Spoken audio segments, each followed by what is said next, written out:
All right, we are taking all of our printed papers and collaging them into a landscape. The landscape should be the long way. I've started doing a little bit of cutting, and what I've noticed is some of these papers are going to work really well if they're long and they stretch across the paper for land or important things that need to stretch side to side. I created kind of a wavy line that I cut. Thought that looked maybe like water at the bottom of my paper. I started to cut this, and I cut it as a half circle. Yours could be bigger or smaller than a half circle, but it would look funny if the sun was floating, chopped off on top of the water. So the space is really important. I am not gluing yet, but I'm gonna have to overlap and tuck things behind one another. I still had some of those papers from that bubble print left. I thought these could make some nice rays of sunshine. If the rays of sunshine are not stretching off of the paper all the way, that's okay. Maybe I have a shorter one right there. These red papers might look pretty cool as more rays of sunshine.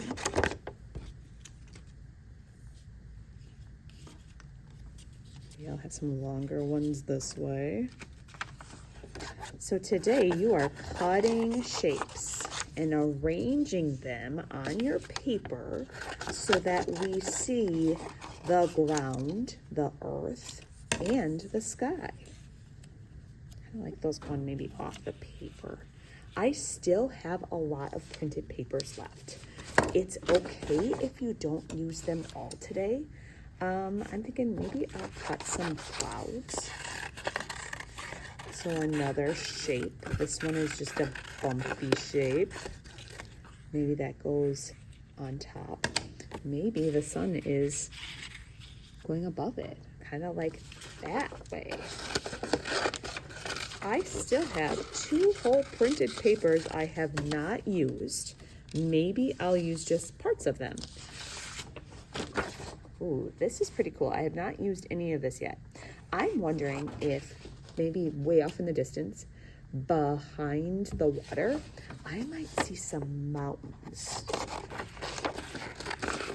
So a mountain might just be a triangle shape, way off in the distance. But the bad thing is I can't have it on my water if it's way off in the distance. It's got to get tucked behind, and maybe I see just a peak of that mountain. I'm gonna cut a zigzag line.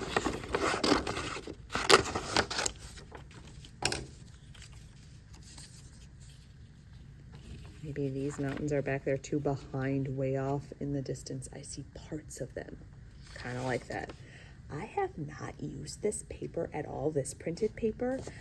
Could I? Absolutely. Maybe I have more of a tiny fringe cut. I'm going to cut those off so they're all separate. Maybe these are part of the sunshine rays. Maybe they're overlapping on some of these. Again, I have not done any gluing. I am getting to the point where I have a lot of shapes cut out that I like, and I think I'm almost ready to glue. The tricky thing about gluing is we want to glue from the back round to the front. So what that means is I'm going to carefully kind of just slide all these pieces off my paper. And I had the clouds first. So I'm gonna glue those clouds, just a little line of glue all over.